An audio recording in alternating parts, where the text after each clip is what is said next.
Hey everybody, welcome into another edition of To The Point Podcast where everybody's doing well. Today it is a Tuesday, and as always on Tuesday, Shamus Fillmore will join the show at about 5 p.m. We will get into a number of different things from across the world of sports because the last little while has just been a sports bonanza. I mean, you have the NFL in full swing going through Thanksgiving, so you had your Thanksgiving Day games, everything that happened there. The NHL's in full bloom, as is the NBA. You have the World Cup currently ongoing in Qatar. And I've been enjoying the early 5 o'clock games. Nice to have that on the go when you're on the treadmill in the morning. Unfortunately, those are done now. Every game starts at 11 a.m. Eastern. So that is no longer upon us. But you have the World Cup ongoing. England is playing the United States today. England's playing Wales today. Iran is playing the United States. Huge implications to see who will advance to the knockout round. When I get updates of the games, I will let you guys know if I learn the outcome of the game live. It was 25 minutes into both games when I started, no score. So that's where we sit. World Cup, you got baseball rumors. Justin Verlander's meeting the Los Angeles Dodgers today. So he could be leaving Houston potentially. The Houston Astros made a move themselves yesterday, adding a really good first baseman, a former MVP, in Jose Abreu, signing him to a 3-year deal. I'll touch on that in a bit. That's another move for the Chicago White Sox. I look at them and say, you dropped the ball again because you let a former MVP walk out the door and one of the pillars of that franchise for the last decade, really the best player of that franchise for the last decade. But before we get there, today's word of the day here on To The Point is translate. And really what the regular season is a litmus test. And really what it is it's homework. And the regular season, my metaphor is homework, because when you get homework, whether you're in university or in high school, you do the homework so you can see if you can try to apply yourself and see if you can learn the information so that you can pass your final exam or your final paper, whatever it might be.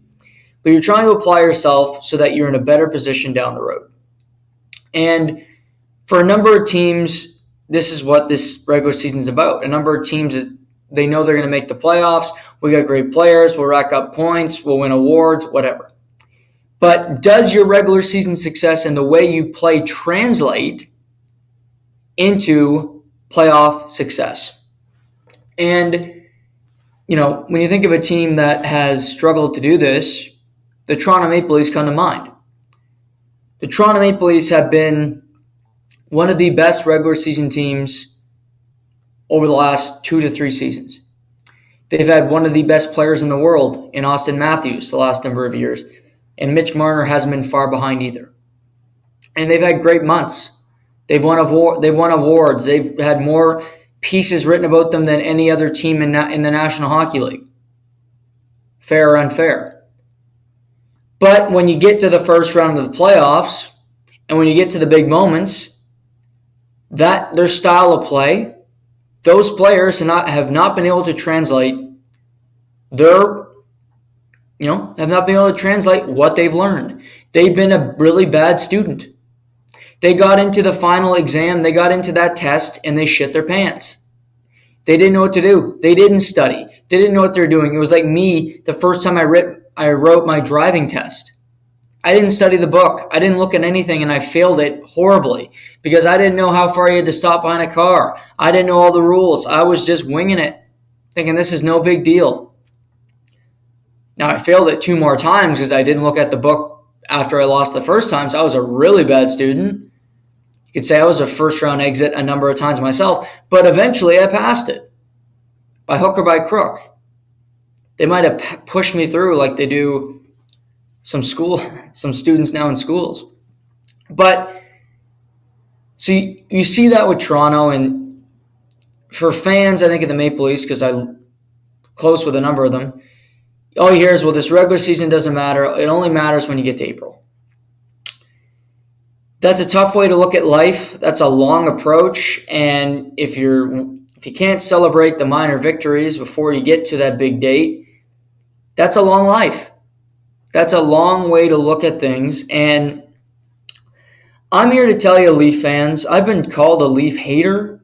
I've been called a person that is way too hard on this team, that I'm not fair, even though I predicted that they'd win their division, and I predicted that they would win at least a round in the playoffs, but I'm a hater. The Leafs are playing a style of hockey this season that I believe will translate in the postseason. The Toronto Maple Leafs last season were like the Florida Panthers. The Florida Panthers played a run-and-gun style, rope-a-dope, fling it, stretch pass, no defense. We don't give a shit. We'll let in 5 goals because we can score 8. And that's all fine and great until you run into the playoffs, the ice shrinks, and you're up shit creek without a paddle because you don't know how to play any defense. Your systems are completely just a wreck, and your team is in shambles. Because you're playing a team that is structured, that's been playing playoff hockey at least in part for aspects of the season, and they know what they're doing. Vis-a-vis who beat Florida and the Toronto Maple Leafs? Oh yeah, the Tampa Bay Lightning. And you might say, well, Florida won around. Yeah, they played the Washington Capitals, who play with no structure either. So that's why they won their series. Toronto didn't win the division, so they had to run into a buzzsaw in Tampa. Won 7, I don't care. You lost the game. This season is not about handshake lines. It's not about respect. It's not about Sheldon Keefe yelling at his players. It's about the Toronto Maple Leafs playing a style of hockey that can beat somebody, one of 8 teams, come April.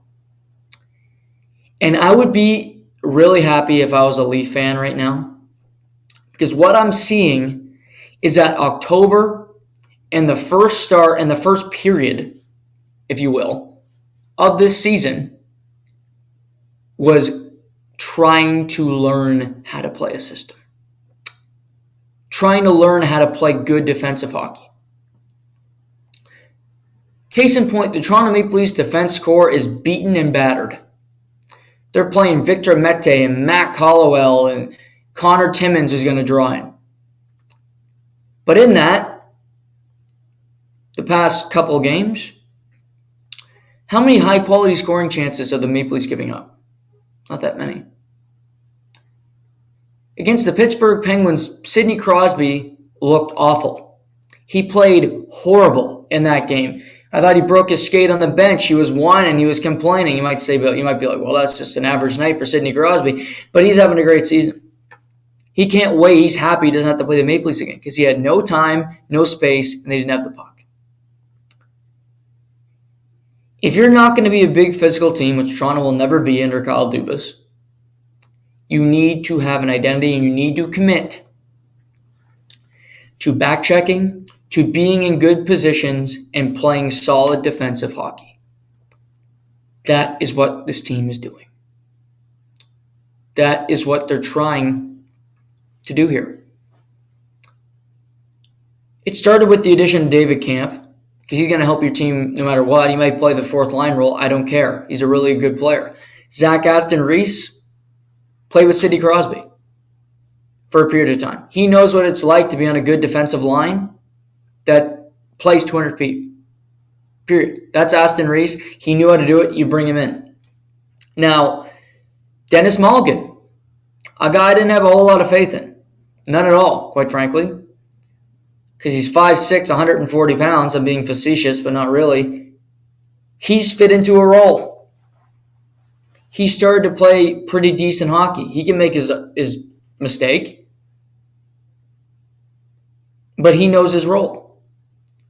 Austin Matthews has 11 goals, which isn't bad, but he hasn't been that great this season. He's been okay. But this team has committed to a style that starts with him. I think half of what's ailing him, and I'm trying to figure this out for the last 3 weeks, he is, I think, looking at it saying, I want to take care of this zone because I already know I can master the other one. And his goal might be plus minus, which is not a good goal because it's a meaningless stat. But it might be, okay, we're good defensive metrics, so the underlying numbers tell you that Austin Matthews is one of the best defensive centers in the NHL, whatever it might be. But winning that battle, not allowing the other team's top line to score on you, might be his focus. And he's gone through Nylander, he went through Marner, and there were times the line didn't look good.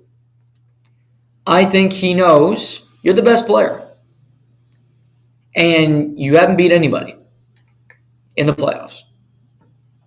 If you're going to do it, you can't keep playing the same way and expect different results. Insanity. Figure out a way to do it differently. Try something different and see if it works. Toronto's built their team differently. Matt Murray's playing fantastic. But has he been great? I think that's splitting hairs, really. And I would say, how many great scoring chances did the opposition get tonight? And this isn't a shot at Matt Murray. This is applauding the team. Not that many. How many in-tight chances does that Matt Murray have to make a save on? Not that. 1, 2 a night? Where it's really high danger, you're like, oh crap, and you get out of your seat a little bit. I don't see that many. I see a Matt Murray who's in his net, who's pretty comfortable, and doesn't have to worry all that much about what's going to happen. Because he can look around and say, I got a good defensive team in front of me, and I'll make that save when I have to. He made a huge save on Kaprizov on Friday afternoon with 30 seconds left to keep the team in the game. But in that game, Toronto was a better team over Minnesota. Toronto was a better team over Pittsburgh Saturday. And Toronto was the better team than Detroit last night. Last night, and something that is strange but true. Rasmus Sandin and Timothy Liljegren have played better since Morgan Rielly got hurt and really have played better through all the injuries. There's a couple theories for this. Is it because they feel needed to step up because there's an injury? Or in my position on this, I think they're playing better because they know they can't lose the role that they have. There is nobody coming. There is nobody coming to take your spot. They know they're going to play over 20 minutes a night and get into big positions. Mac Hollowell, Victor Mete are not taking those minutes. They are no threat. Connor Timmins, you're playing 20 to 22 minutes a night, period. That is going to happen. So you play with more freedom. Some guys need the push. There are athletes, there are people in life that perform better in their task when they know somebody's breathing down their neck. When they know, oh my God, I might lose my job here. Or somebody might take my position. Number one goalie plays better when the backup is somebody that's half decent. That isn't just a set number two. That isn't a Brian Elliott to Andrei Vasilevsky.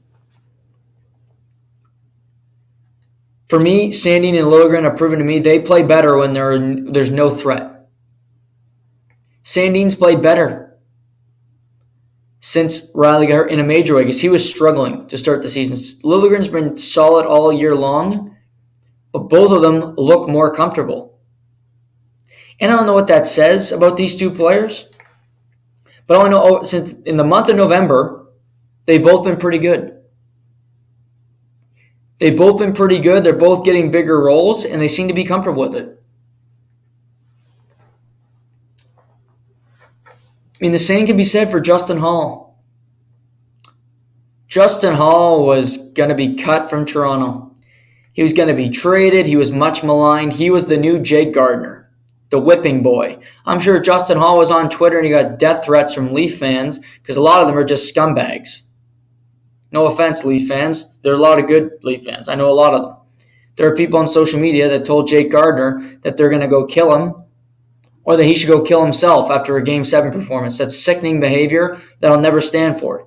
Justin Hall I don't even got to speculate. I know he got it because people take this shit too seriously. I do a podcast about sports, but that's not how you approach it. You just say, okay, Justin Hall, a tough go. He played 27 minutes on Saturday. He played 26 last night. He is playing fantastic hockey.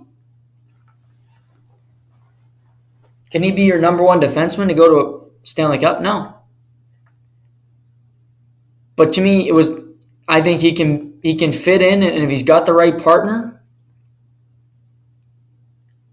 And for the Leafs, here's your hope. You got Riley that will be back. You have Brody. Then you'll have Giordano and Hull, which I still don't think is a perfect pair. I expect Giordano to take a dip before the season's over. He's an old man. Maybe he won't. He's played great. That's just, I look at wear and tear, the amount of minutes he's playing. I just think Father Time's undefeated. And Mark Giordano is not Tom Brady. And you have Liljegren and Sandin. That could be a good top six. In a perfect world, Kyle Dubas doesn't have to do much to that defense score to improve it. At a trade deadline. You might add some depth. You might add a guy that's better than Mac Hollowell or Victor Mete.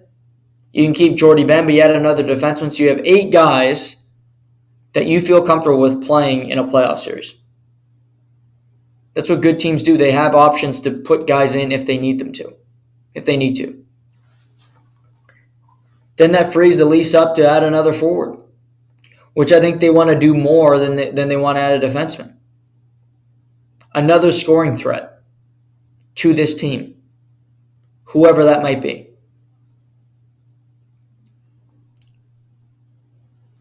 As funny as that sounds, I think the Leafs want to add another winger of substance. Another guy that can create his own offense, score goals, and have an impact on a nightly basis that's not a defensive-minded player. You got Nylander, you got Matthews, you got Marner, you got Tavares. Yes. But Bunting's not an offensive player just through and through. He's not skilled enough. That's not the way he's wired. Yarncroc, no. Holmberg, no. Kampf, no. Aston Reese, no. It would be time to add another forward that has some flair, that has some substantive, style of his game. I don't think it'll be big game hunting.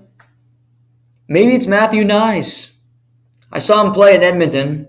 I wasn't impressed for Team United States at the World Juniors. But that's another option. The Maple Leafs will have Matthew Nyes available to them in all likelihood in March. Whenever his season's over at the University of Minnesota, I believe he'll leave school and become a pro.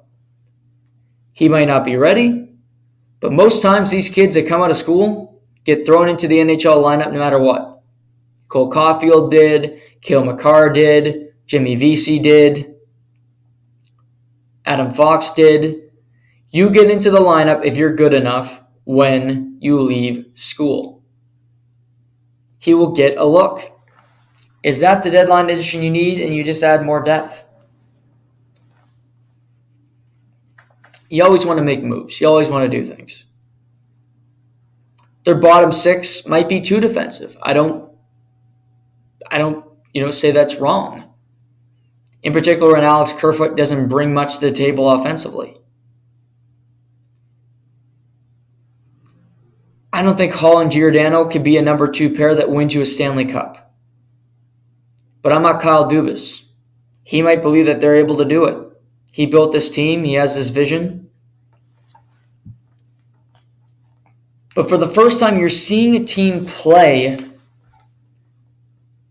a style that could translate into future success. Not run and gun, riverboat gambler. That's never going to win. It'll win you around Florida. It'll win you a few games in the first round. Toronto every year, they go to 7. They don't win them. They don't win. Because in a game 7, it's low scoring. It's structured. There's no ice. It's tight checking. People's ass cheeks quench because they're nervous. Nerves get there. There's emotion. All of these things.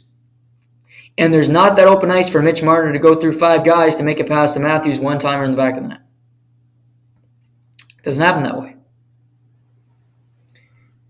Speaking of Mitch Marner, 17 straight games to the point.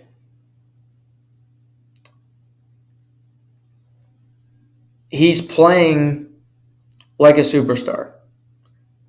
I haven't said he's a superstar. On this show, I've never said it. I never thought he was. Thought he was a star player.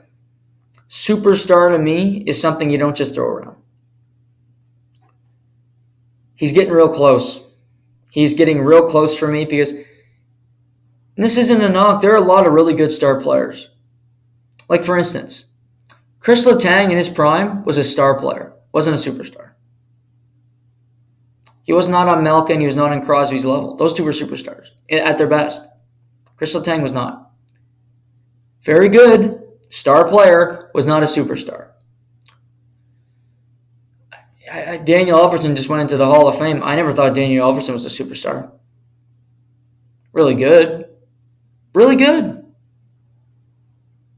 Joe Nieuwendyk, star player, not a superstar. Superstar is set up for Jaromir Jagr's, Mark Messier's, Wayne Gretzky. I mean, think Daniel Alfredsson and Wayne Gretzky in the same conversation. No. Right? I mean, that's how easy you can define it. That's how easy you can disarm somebody in a debate.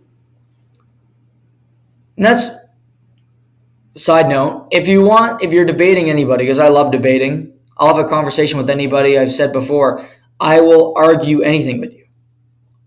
I will argue the color of your nails. If you have clear nails, I will debate the color of your nails. I'll debate the color of this shirt. I'll do anything, and I'll try to win an argument. Here is the key to debate. When somebody gives their position, find the most obvious and most loud example of how you can contradict it, and be aggressive about it. Okay, so for instance, how can I put this? Okay, we'll keep it with sports. If somebody comes up to you and you guys are debating the best sport, right? If somebody says, well, hockey's the best sport ever. It's better than the NFL, right? It's better than football. Well, here's an argument. Here's a debate. I could say to you, well, okay, so if it's the best sport, why don't they get paid the most money? Why do NHL players the best player makes $12 million a year? That's it? That's it? Well, I mean, I got a guy who's a good D lineman in the NFL. He makes $12 million. He's not even a star player. So is it the best sport? Because more people watch the NFL. Is it? It's hard to respond to that, right? Because you disarm them. You want them to get back on their heels. Let them overthink while you stay right in the pocket. That is how you win a debate. Had to go on that side note with all of you because I want to help. I do it all the time. Find what's important to them and tear it down. For instance, another one. This is another one I have all the time. I love music. I listen to a lot of music. I listen to music when I watch games because I don't like listening to a lot of the color announcers or play-by-play. Somebody says, well, Zach Bryan or Drake is the best musician of all time. Okay. Well, why did Fleetwood Mac sell more records than Drake? Why did Led Zeppelin have this many records and Zach Bryan only has this many? Why did Led Zeppelin sell their catalog for $400 million? Just point out the most obvious fact that's hard to dispute. You will win the debate. It's fun to disarm people. I will admit, it is fun. But that is the thought right now for me. That is a debate 101 and how to win them. Because I want to help all of you. unless you're debating me. Then you're going to have a tough time because I'm pretty good. I'll go to bat with anybody about certain things. Back to Mitch Marner. He will win Player of the Month for November. Likely. There's another guy that will be in the mix, but he'll win it for the Eastern Conference at the very least. And what is so evident from him is just his creativity. The way he sees the ice, he can find guys in spaces, in really tight spaces that you shouldn't be able to get the puck to. When he's playing at his best, he goes after pucks. He doesn't give up along the half boards. He fights for space. I like his game a lot. To me, he's the least, biggest weapon when you really need him. Matthews is the best player, but he knows it. But Marner can do a lot for Matthews to be a better player. He can do a lot for John Tavares.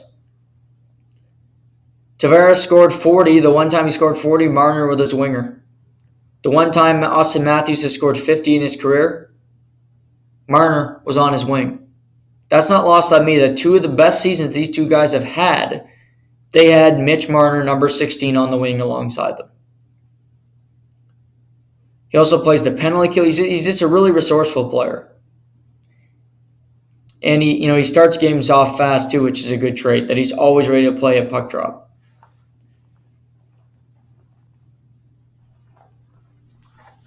The Leafs fans, you should be encouraged. I believe this play will translate into success. It can translate into you being a playoff team and not being one and done. Not bowing out incredibly early. Playing good hockey. Having a style. And saying, hey, Boston. Hey, Tampa. Whoever it might be, come play with us because we are different than we were last year. And it very well could be Tampa in the Toronto Maple Leafs again. And Tampa's had their struggles this year, but they're third in the Atlantic. A lot of inconsistency in the Atlantic Division. Tampa's not going away. Braden Point's on the heater. He's starting to play well. They've beaten St. Louis and they beat the Buffalo Sabres in overtime last night. They're starting to find their game. Steven Stamkos is scoring goals on the power play like he always does. So, but that's a positive thing for me, is that your game can translate. Now, can you get by Tampa? With this group of players, that's the tough thing. You can have a really good team. You can have really skilled players and you can play a good system. And I think it will translate. But playing Tampa is another beast. For the Leafs, start with winning the Atlantic. It's so important. I said that last year. Avoid Tampa. You do not want to Tampa Bay. Don't test your fate. Get a wild card team, whoever that might be. It's way too early to start to predict. Maybe it'll be Detroit, who you played last night. Maybe they play tough the whole year and they squeak in. Who knows? Maybe it's Pittsburgh. I think Toronto would love to play Pittsburgh in the playoffs. They own them. They know their style of play. Pittsburgh gets so damn frustrated against the Maple Leafs. You'd welcome that. Maybe that happens. But Boston's out in front right now, and they got games in hand on you. But you played well enough that you're within 3 points. You got their attention at the very least, and they're heading into a tough stretch. So, Toronto will play their last game of November tomorrow night against the San Jose Sharks. But this has been a really impressive month for the Maple Leafs. They turned the season around. They didn't fire the coach like I told you that they would not. Made no sense to fire a coach. It was a stupid, even a thought from people in the media. Take a chill pill. Your team's good. Like the hater, air quotes, predicted they would be. Now, a team that isn't very good right now, and a team I talked about yesterday, New York Rangers had a 2-goal lead last night, and they lost 5-3 to the New Jersey Devils. The New York Rangers, who blew a 3-goal lead to the Oilers on Friday, blew a 2-goal lead to the Devils last night. Gerard Gallant, wake up and smell the coffee. I said this yesterday. You are a coach, and sometimes coaching is less about motivation and about having a fucking plan. Having a set structure that you want to play. I don't see any accountability. I don't see guys being in good positions. Your breakouts are putrid. There's players that aren't playing very well. Panarin, Kreider like to go for skates in their own zone. Don't like particularly to give up their whole effort. Police it. How about practice and have some systems in place? How about give a shit? That just seems like a set play for me. The New York Rangers were my pick to win the Stanley Cup. They look like a fish out of water right now. Goaltending hasn't been that great. Defensive play is really inconsistent. Their offensive players have been good, not great. But the biggest problem here to me is coaching. When you see a player that's busting out of the zone before the puck is out of the zone, that's called cheating. That's called picking cherries, to use a Don Cherry term from Rock'em Sock'em. And most times that doesn't work. Because you're playing against NHL players. To keep the puck in, you have one less guy, you're in tough. And the puck might end up in the back of your net. How about don't make a backwards pass when you're on 5-on-5 in the middle of the ice, turn the puck over and it goes back down the ice and scores. How about you don't give up 3 2-on-1s last night in the game against the New Jersey Devils? How about you don't do that? There are players that are underperforming. But to me, Gerard Gallant's a coach that's great in year one, and then he gets stale because he doesn't coach. He stands back there and bitches when he doesn't get a challenge right, which I'm all for. I'm there with him. But he's got good teams wherever he goes. I don't think they're successful because of Gerard Gallant. I think they're successful in spite of him. I remember when he was fired in Vegas, and they had made the Cup final. The next season, they lose in the first round to the San Jose Sharks in that wild game, send me for a call, with the double minor penalty that the Sharks scored 3 power play goals on. They lost in overtime. Halfway through that next season, he gets fired. And Peter DeBoer replaces Gerard Gallant. And there was people so upset. Why, this makes no sense. Gerard Gallant got them to a Cup final. We hate the ownership in Vegas. They make rash decisions. Okay. Well, Peter DeBoer came in. They got to a conference final. Then they got to a second round. Peter DeBoer is now in Dallas, and they are first in the Central Division. Peter DeBoer coached in New Jersey with a really lackluster roster. He knows how to play a system. He knows how to play the trap, have guys stay back, eliminate time and space in the neutral zone. Don't have players that are really loose to the puck, carry it for over 10 seconds, make a play with it. I can't say that for Gerard Gallant. Vegas was a team of destiny. It was not because they had a great structure about them. Bill Carlson, career year. Riley Smith, career year. Marchessault, career year. Shea Theodore, career year. And you had Marc-Andre Fleury ready to prove a point between the pipes. That was less to do about coaching and more to do about that team just finding belief in the cause. We're the loser upstarts. Maybe we can make something out of this first season here in Viva Las Vegas. And they did, to their credit. I'm not going to say fire the coach. But what I will say is, and this is tough, and I said Craig Berube could be fired. I think it's still a good idea. St. Louis is playing okay, not great right now.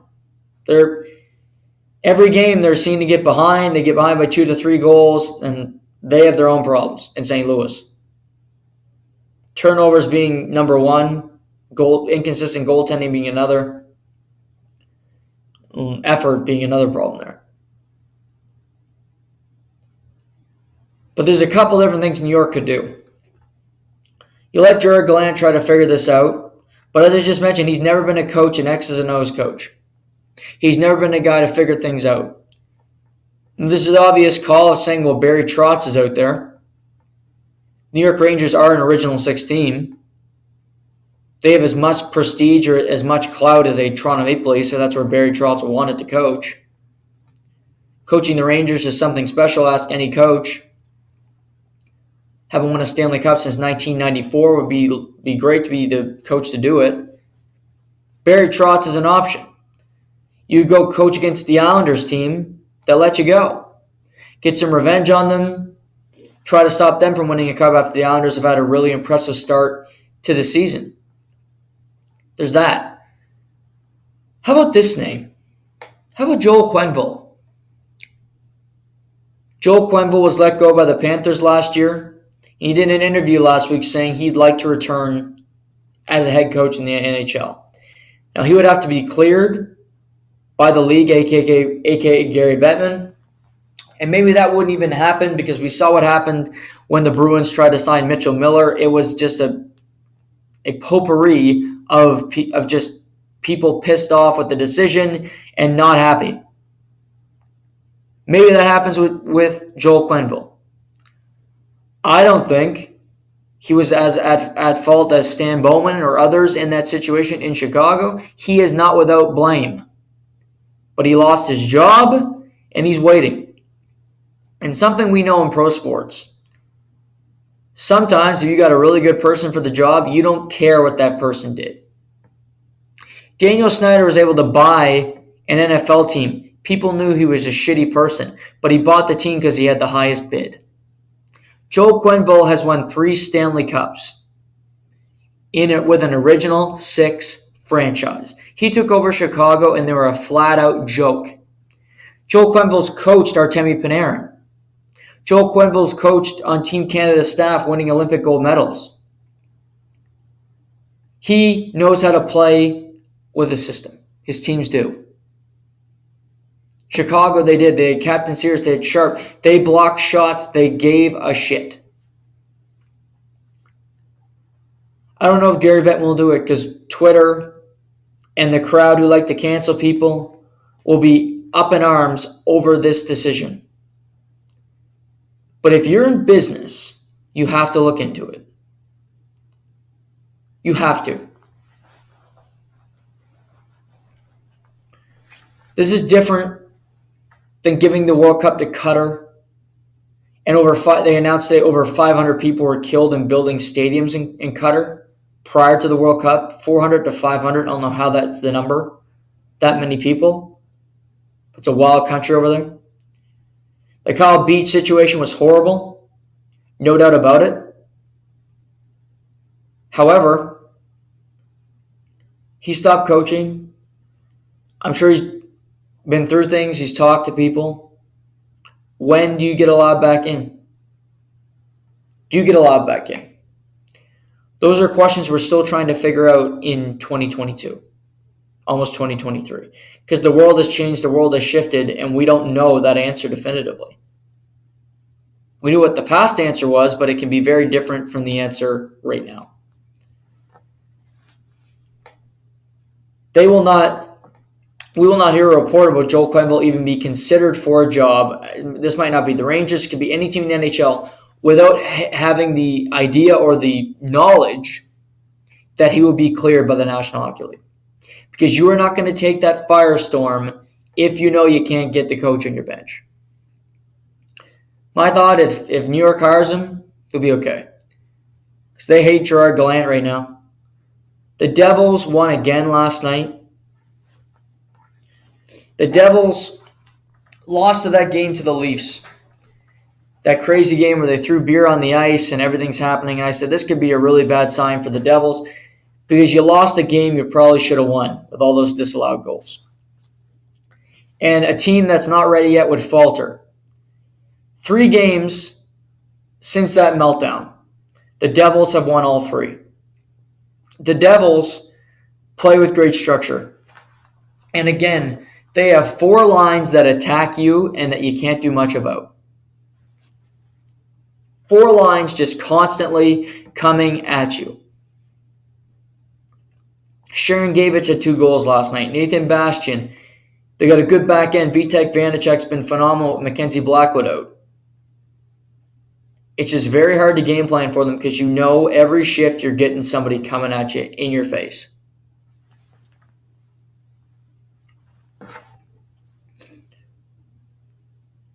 Devils have the second best point differential in the National Hockey League.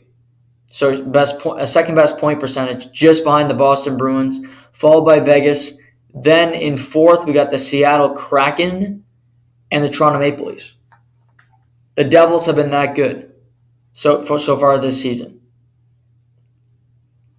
We're almost into December. This isn't a fluke anymore. They're a really good team. For the Rangers this year, to me, anything but winning the Stanley Cup is considered a failure. Those were my expectations for that team. You have all the pieces. You have one of the best goaltenders in the world. Go do it. Go win the cup because you have everything at your disposal. You have all the talent in the world. You have Artemi Panarin, who I can't stand watching because his give-a-shit meter is less than a person taking a shit. But that is irrelevant right now. Go get the job done. They give up leads every night. They play horrible in third periods every night. And their coach is just back there swearing with no changes, no game plan, no nothing. Just put on a different suit another night and you go play the same game. Sometimes it can be a bad thing to fire a coach. I don't think it'd be a bad thing here. Gerard Gallant's a short-term coach, and you need to have everything correct when it comes to your system. If he has a systems coach come with him and they play that, then you're set. He doesn't. Joel Quenneville knows how to coach system. He knows how to build a winner. Gerard Gallant's gotten close. He's never built a winner. Getting to a cup final is not building a winner. You're not a guy that's built a winner until you've won a cup. Period. Oilers, Panthers last night. Oilers get out to another bad start. Matthew Tkachuk scores early in the game. But again, the Oilers are the comeback kids, and you have to give them credit last night. Connor McDavid had 3 points, including the primary assist on the game-tying goal by Evan Bouchard with 5 seconds remaining in the game. He then set up Leon Draisaitl for the overtime winner, which means that the Edmonton Oilers have won 2 games in a row. I look at this Oilers club, and I mentioned that they just need to say, screw this, screw Puljujärvi.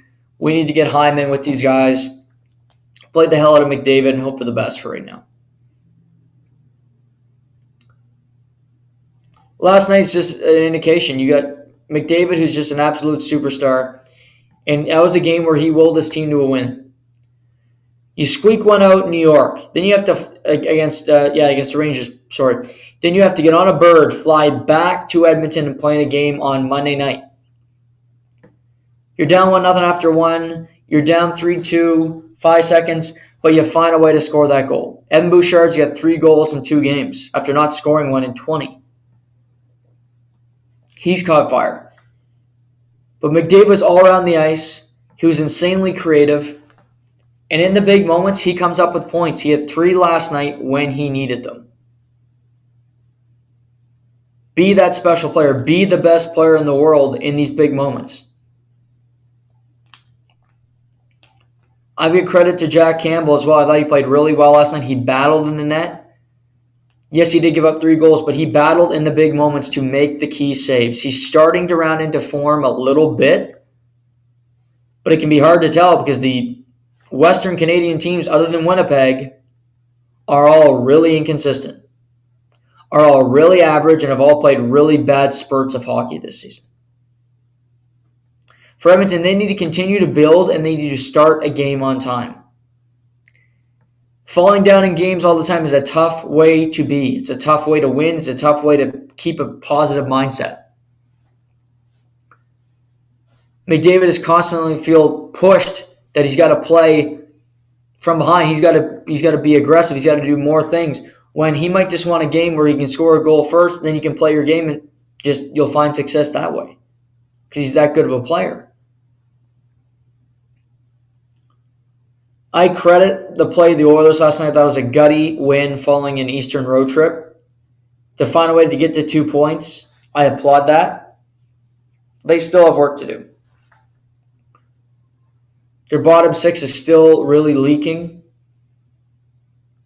But for that team and for McDavid and Draisaitl, make your life easier by having a good start to a game. You're on the ice first, score a goal in one of those moments so that you are playing with the lead.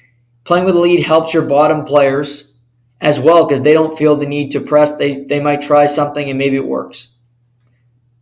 It might be 1-1 because they try to do something that's out of their comfort zone, but at least you're 1-1. You're not down 1-0, 2-0 early in the game, or then you have to press. So, impressive win by the Oilers, but they still are not playing good fundamental hockey. They need to figure it out. Florida lost to Edmonton last night. Now they play the Calgary Flames this evening, which will be a return for Matthew Tkachuk to Calgary for the first time since he was traded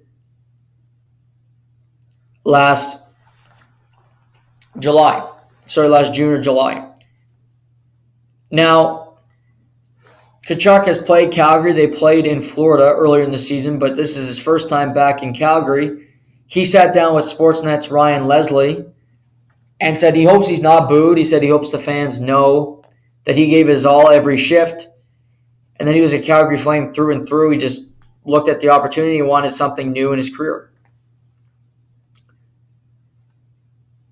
Here's how I look at tonight. Matthew Tkachuk did not win the Calgary Flames a Stanley Cup. He did not win an individual award there, but he was a very solid player for the Calgary Flames. He had over 100 points last year, and he was really a heart and soul of that team. I think he would have been the captain if he would have stayed. He did a lot for that team. He did a lot to help them. And here's where I look at this. If I'm the Calgary Flames, I will boo Johnny Gaudreau. I will not boo Matthew Tkachuk. Here's why. Johnny Gaudreau was offered big money to return. He did not. He left for less money and he went to Columbus, Ohio to play for a dreadful hockey team.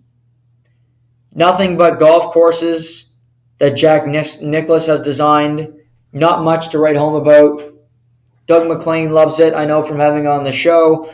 But if I hear Columbus, Ohio, I think of Tommy Callahan in the movie Tommy Boy starring Chris Farley and David Spade. Nothing else. That and the Ohio State Buckeyes.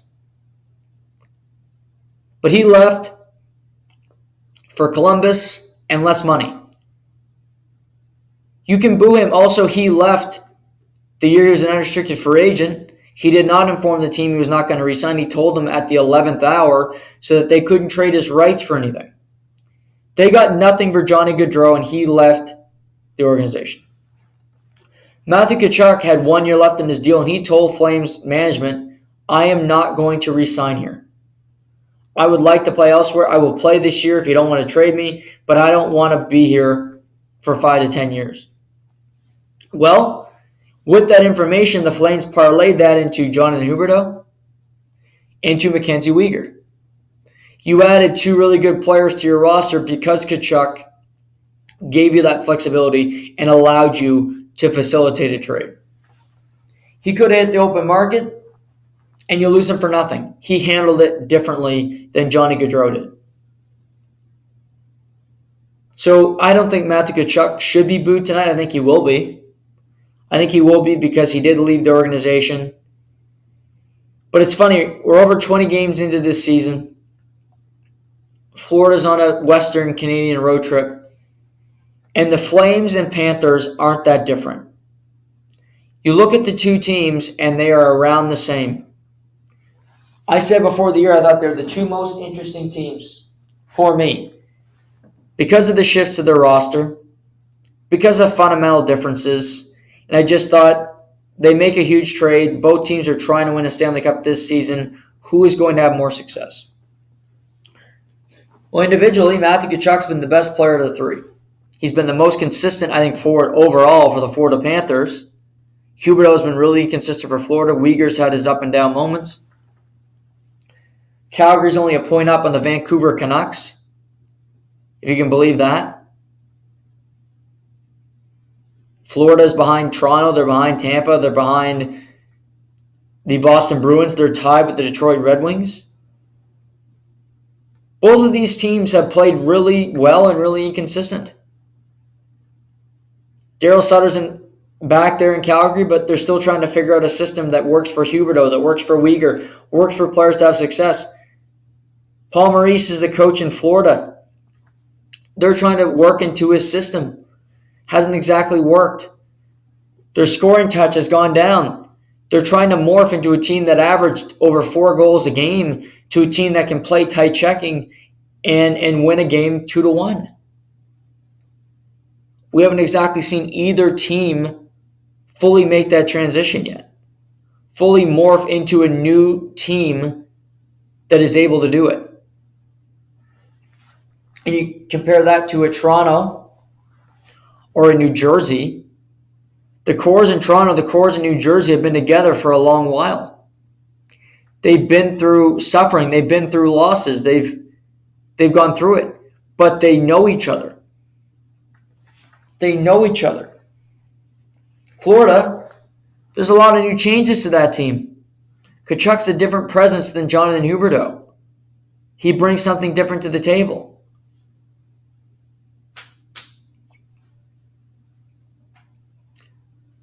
I'm interested to see the way Tkachuk is welcomed. And for Calgary, Calgary's playing Florida. Vancouver's got the Capitals tonight, who are reeling. You do not want to wake up Wednesday morning on November 30th to see that the Vancouver Canucks are ahead of you in the standings. That's just a piece of advice to the Calgary Flames, because that would be a disastrous start to the season to see Vancouver and Seattle and Vegas to a point ahead of you by a significant margin. That is doomsday type scenario for this team. But I still find both teams interesting. But I will say, as we approach December, I am more confident that Calgary will make the playoffs. And honestly, I am starting to really worry about this Florida Panthers team. They can't seem to adapt to that new system that Paul Maurice wants to play. They're not going to catch Toronto. They're not going to catch Tampa. They can hope that Boston falls off a cliff, but I still find it very hard to believe that they'll catch them. New Jersey's going to make the playoffs in the Metro. The Islanders are going to make the playoffs in the Metro. Pittsburgh or the Rangers will make the playoffs in the Metro. That's 6. Say the losers of the Rangers-Penguins will get in as a wild card. That's 7. At least one more playoff spot. Who will it go to? Could Detroit get it over Florida? Potentially. Won't go to the Philadelphia Flyers, who've lost 10 in a row. But there are other teams out there that could be a factor. Just some thoughts. I think both these teams are still trying to find an identity. But Florida needs to find it quick, because the Eastern Conference is harder to navigate than the Western. Period. Good luck, Florida.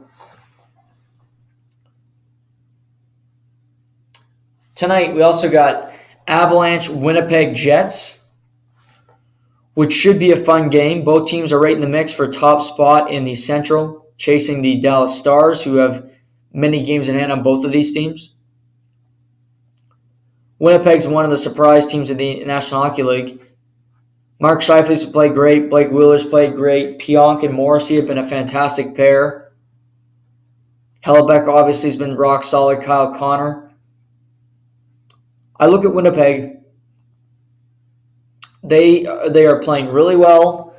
They're doing it with, plug-in players. Jansen Harkins, Morgan Barron are having an impact on this team. Winnipeg looks like a team that's going to make the playoffs. They look ready. They look set. They look structured. Now, Colorado, they're winning games now. Cale Makar's out of his mind. McKinnon's playing well. Rantanen's played well since puck drop on night one. I don't know who wins this tug of war, but tonight's a litmus test for the Winnipeg Jets because you didn't make the playoffs last year and you were going up against the Stanley Cup champions. It's one thing to beat a Dallas in your division. It's another thing to beat a Minnesota, whoever the team might be. You are playing daddy, if you will. You are playing the best team. That has really nothing to prove until we get to April. But they sure look like a team that wants to win the Central Division and have the entire postseason go through Colorado again because they saw it work for them last year. They finished second in the NHL in points last year. Florida won the President's Trophy, but Florida was bounced in the second round. At least control it through the Western Conference, battle with Vegas, see what you can do. Colorado is nursing some injuries. Evan Rodriguez is out for a month. Newhook is banged up. He might not play tonight.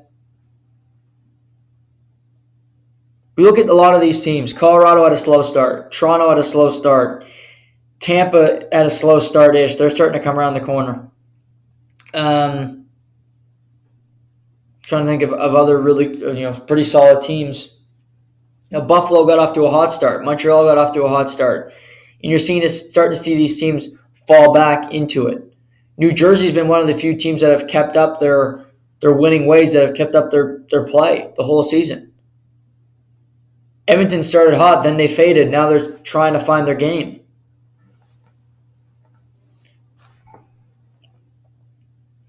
Wouldn't it be something if Calgary loses to Florida tonight, even though Florida's on a back-to-back, and Vancouver beats the Washington Capitals? And after everything that's happened, Vancouver, who has not fired Bruce Boudreau yet, would somehow be above the Calgary Flames in the standings. If that's not an indictment on a team, and that doesn't tell you where they are, nothing will.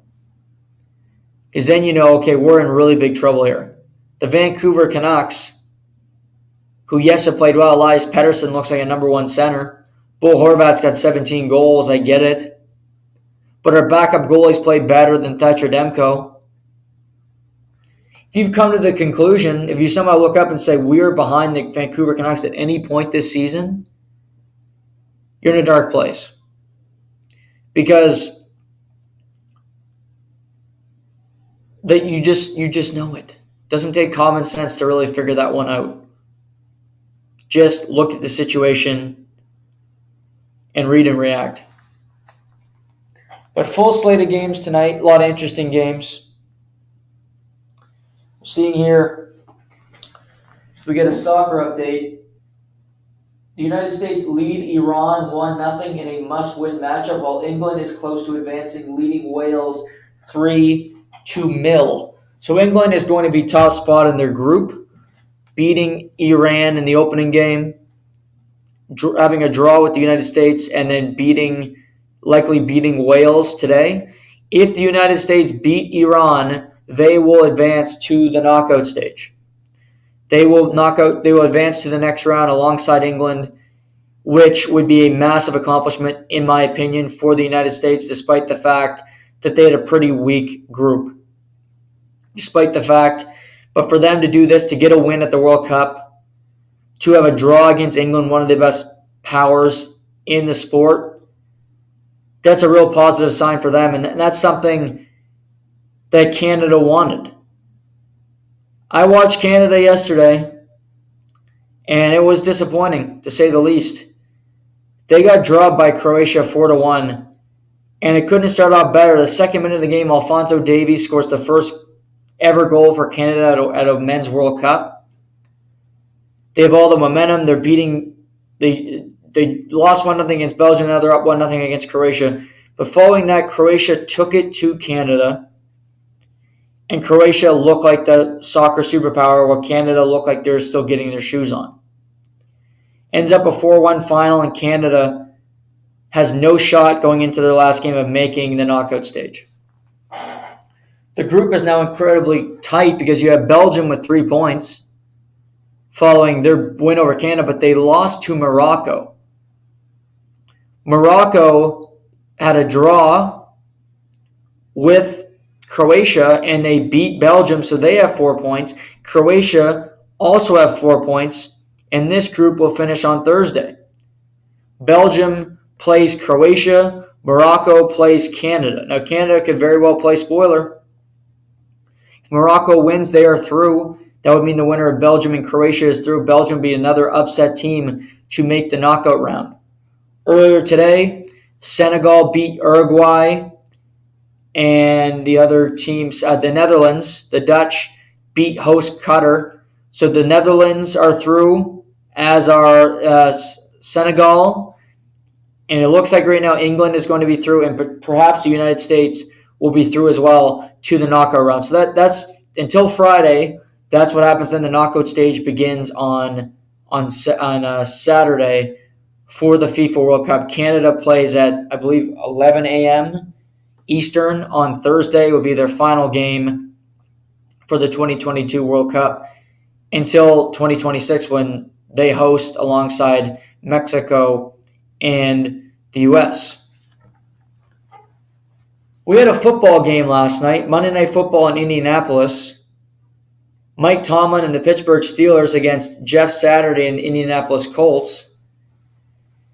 And what a game it was, because we saw a lot of ugly football. How about these first half stats for Matt Ryan? 4 for 11 for 27 yards, sacked twice, and an interception. The Colts had the ball less than 10 minutes, and the offensive line did nothing to help the team. Now, in the second half, the special teams showed up in the first minute, which gave them hope. But here's the thing for the Colts. They just make stupid decisions, and Matt Ryan can have really good moments, but the guy just isn't a great quarterback anymore. He's not a quarterback of the future. He's not a starting quarterback in the NFL anymore, but he's better than the 2 other quarterbacks they have on the roster. This dropped Indy to 4-7-1 and knocked them out of contention, knocked them out of the playoff mix.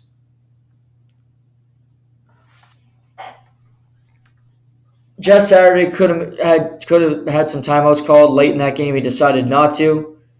Said today he didn't think the time was imminent, which, as a head coach, that's your main job, is to make sure you get those timeouts in at the right time so that your team has a chance to win late in game if you get the ball back, which he did not seem to care that much about, which was perplexing. But for Pittsburgh, they win their second straight game. They've beaten the Saints and the Colts in back-to-back weeks. Now, those aren't exactly incredibly impressive wins. Saints are 4-8, Colts are 4-7-1. But I have seen some positive signs in these games, and it starts with Kenny Pickett. I think Kenny Pickett has good pocket awareness and knows when he needs to go on the run. He is an athletic quarterback. He's not crazy athletic, but he's got good enough wheels. He's got a good enough vision to know and how to escape taking big hits. He can scramble. He can make plays, and I like that about him. Meaning in the first half last night, the Pittsburgh Steelers had 24 rushing attempts by 4 different rushers. They used 3 different running backs, and Pickett ran the ball himself 9 times last night. Not huge runs, but important plays to pick up first downs at times for the Steelers. Also, he's great at sliding. He gives himself up, he slides, he doesn't take big hits. That's another positive thing for Kenny Pickett. I think he needs to make quicker reads throwing the football. I think there's times he stares down a receiver and then he looks around, but you need to make a decision and throw the football. But for Pittsburgh, Pickens and Pickett are starting to get a connection. That's a positive. Pat Freiermuth is a great tight end. You'd want him on your roster any day of the week if you're a Pittsburgh Steelers fan. Deontay Johnson is playing decent for this team. I haven't seen a franchise quarterback yet for the Pittsburgh Steelers in Kenny Pickett. I can't go that far. But I have seen a guy that knows the position and is not trying to do too much. He knows what he doesn't know. He's not trying to airmail the ball. I don't think Matt Canada's offensive scheme is that creative anyway. But he's running it effectively. And this is the perfect sequence for him to be in because he's playing against bad teams to get some reps, to get some important reps to see what you can do. Pittsburgh's 4-7. They're not going to make the playoffs. But if Kenny Pickett can get some good live action play, he gets a connection with George Pickens, who will be in his second year next year on the roster. Deontay Johnson is under contract. Pat Fryermuth, who will go into his junior NFL season. You draft some offensive line help. Maybe this team isn't half bad next year in a quicker type rebuild. You signed a veteran quarterback in Mitch Trubisky, knowing that was a stopgap, knowing that was a Band-Aid on a bullet hole. It was not going to stop the blood. It was not going to save you from your impending death. I'm not sure Kenny Pickett is there yet. However, he's doing impressive things and he's putting his team in a position to win most games in the last number of weeks.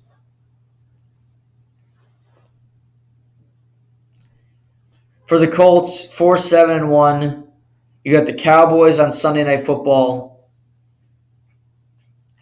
Started off so well for Jeff Saturday. He's almost 2-0 and they beat the Eagles. He'll likely be 1-3. In particular, Matt Ryan at quarterback against that Dallas Cowboys pass rush. Oy vey.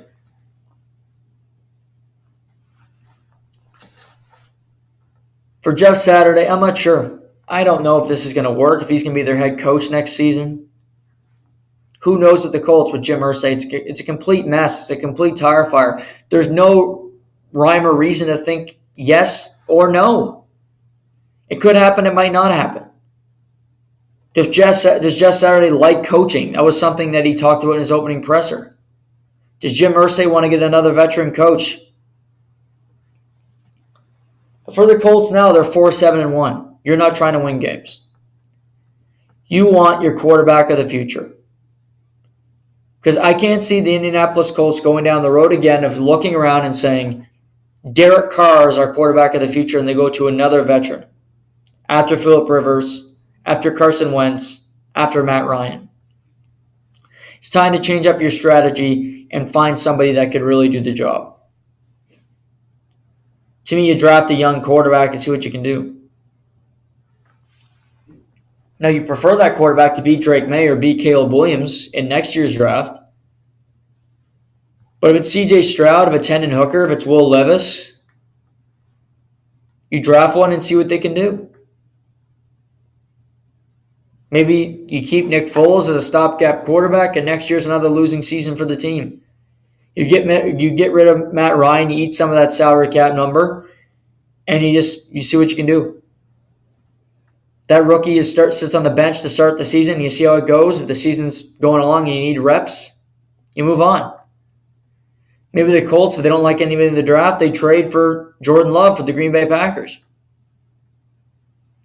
Aaron Rodgers said today that he will play this weekend against the Chicago Bears.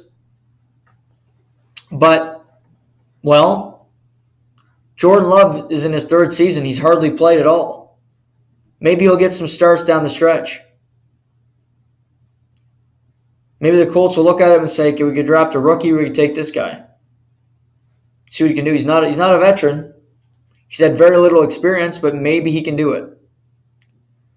Just some food for thought, because I don't see the Colts going down the veteran quarterback market again, because it's not worked so many times, and you can only kick a dead horse so many damn times. Change up your strategy. See if you make a change if something positive happens. I'm not sure it will, but you need to do something different, because otherwise you're doing the same damn thing over and over again. And that's not working. That's not going to help you. That's just it's a poor strategy. That's not a winning one, quite frankly. So we sit here, same score in the England and U.S. games. So we're getting close to the end of the games at the World Cup. College. I mentioned this yesterday briefly. Didn't get into it, but some hires from around the college football world from this weekend. It started when Nebraska announced that they had hired Coach Matt Rule as the program's next head coach. Matt Rule, the former head coach of the Carolina Panthers, who was fired less than a month ago, and now he's the head coach in Nebraska. Nebraska's been a failing program for a long time. They fired their head coach in September. They went 3-9 on the season, and it's been a program that's lacked identity for close to 20 years. Matt Rule turned a two-win Temple team into a 10-win season. Baylor was at 3 wins. He got them to a Big 12 title. And Baylor's been a pretty consistently good program for a number of years under Dave Aranda since Matt Rule has left. He builds cultures, and he knows how to recruit good players. He couldn't coach in the NFL, but that's not his job. He can coach in college, and he can turn around bad programs. The great thing for Matt Rule, you are more likely to get better players coming to Nebraska than they are to go to Baylor or go to Temple. Nebraska still has a brand name. They still have that name value. And you get to play in a bigger conference. You get to play in the Big Ten right now if there is divisional realignment. I think Nebraska will be included because they have a history. The Cornhuskers, it's a big college football power. It's got a name to it. And yes, it's been irrelevant for a very long time, but name recognition stays with you. I think this is a smart move for Matt Rule. I think it's a better job than Arizona State. I think it's a better job than the University of Colorado. He takes the job at Nebraska. Up next was Wisconsin. Wisconsin, who fired their head coach also in September, decided to poach a coach. They went and talked to the University of Cincinnati head coach, Luke Fickell. Luke Fickell, who was offered head coaching jobs last offseason, who said no to them all, and returned to the University of Cincinnati after leading that program to a Final Four, this season decided to leave Cincinnati to go to Wisconsin. To me, there's a couple of reasons why. Money, of course. He was getting good money at Cincinnati. He's going to make close to $9 million at the University of Wisconsin. Wisconsin's a big school. It's easier to recruit at Wisconsin. And Luke Fickell has some brand name about him. He is starting to get the reputation that he can get you to the NFL. Sauce Gardner, Alec Pierce, Desmond Ridder, 2 other players on that defense were drafted in the National Football League last year, all in the first 3 rounds. He knows how to draft and develop people and build a good program. They were beaten and battered this year. They had Ben Bryant transfer over. He only played in 5 of the games. They went 9-3 at Cincinnati. A really impressive season after losing so many important pieces to the NFL. So he can recruit. Players know that he can get them to play on Sundays.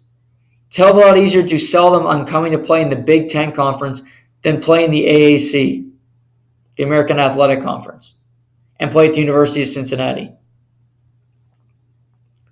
think this is a great hire for Wisconsin. I've seen Wisconsin be good in my lifetime. I haven't seen Nebraska be good in my lifetime. Matt Rule's turned it around at schools. But I will say for both of these schools, this is not just about being competitive. In my mind, Nebraska and Wisconsin, in the not-too-distant future, want to be able to compete for national championships, to at least be in when it's a 12-team playoff, be in the conversation. And why shouldn't they have that expectation? Penn State, if it was a 12-team playoff, would be 6 or 7 this season. Penn State, who's in the Big Ten, who battled hard with Michigan and Ohio State. Why can't Wisconsin be Penn State? So Luke Fickell leaves Cincinnati for the University of Wisconsin. And then it was announced yesterday afternoon that Hugh Freeze, who used to coach at A&M, coached at UCF, and is currently the head coach of Liberty, had been hired by the University of Auburn to be their new head coach. Auburn, who's had 3 coaches in 4 years. Auburn, who doesn't have much of an identity over the last number of years. They're an SEC school that seems to lose a lot of games every year. They're an SEC doormat. Mississippi State's been better than Auburn. Ole Miss, Texas A&M, Alabama, Georgia, of course, LSU. You look at SEC, which is always very tough. Auburn is an easy win for most teams. They haven't had a great quarterback at Auburn since Cam Newton. They had Bo Nix, who was okay, but he's since transferred to the University of Oregon. So for Hugh Freeze, I think number one is recruit and develop a quarterback that can play. Get some talent that can compete with some of these great athletes in the SEC, like a Bryce Young, like a Jaden Daniels, like Jamar Chase, who's now in the NFL. So many great players in the SEC. It's on Hugh Freeze to get someone to come to Auburn, not go to Alabama, not go to Georgia, not go to Ole Miss to play for Lane Kiffin, who just got an extension, 8 years and over $9 million a year to remain at Mississippi. It can be a tough sell, but that's what Hugh Freeze is going to have to do. He's been successful. Of the 3 I just named, Hugh Freeze gives me the most pause. I don't know if he's going to be a great hire in Auburn because that program just doesn't have an identity right now. He's going to need a complete turnaround. He's going to need recruits to go to Auburn and say, if I'm going to play in the SEC, I'm not going to Alabama. I'm not going to Ole Miss. I'm not going to LSU. I just don't buy it. I just don't buy that Auburn will be able to steal that many kids away from these more, elite programs. Also, we heard that the University of Colorado Buffaloes have offered their head coaching job to Deion Sanders. Deion, who currently coaches at Jackson State, which is a historically black university. He's been rumored to be in talks with Auburn. They gave the job to Hugh Freeze.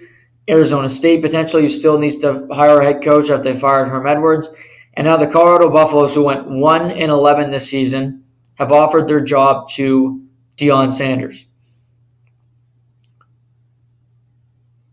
Colorado plays in the Big 12.